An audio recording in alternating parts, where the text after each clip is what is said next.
मराठवाड्यातील धरणं 75% भरली, पाणीसाठा वाढल्यानं शेतकऱ्यांना मोठा दिलासा।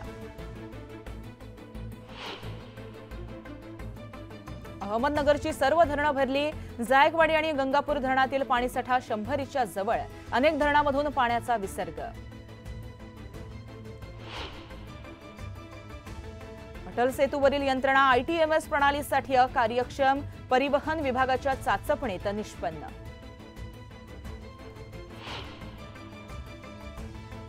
पीएम किसान योजनेच्या लाभार्थी शेतकऱ्यांची प्रतीक्षा आता संपली, केंद्र सरकारनं पीएम किसान योजनेच्या 18व्या हप्त्याची तारीख केली जाहीर।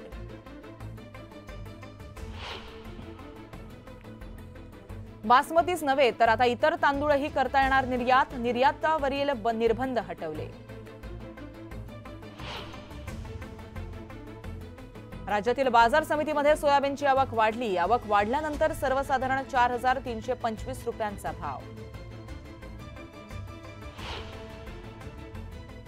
टोमॅटोच्या दरात समाधानकारक वाढ, टोमॅटोला सध्या 4500 रुपयांचा दर मिळाल्यानं शेतकऱ्यांमध्ये आनंद।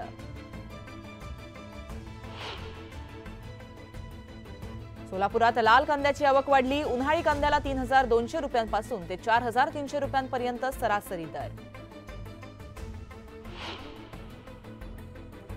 धुळ्यासह मुख्य बाजारपेठेमध्ये कांद्याचे दर प्रति क्विंटल 4500च्या वर, शेतकऱ्यांसह व्यापाऱ्यांमध्ये आनंदाचं वातावरण।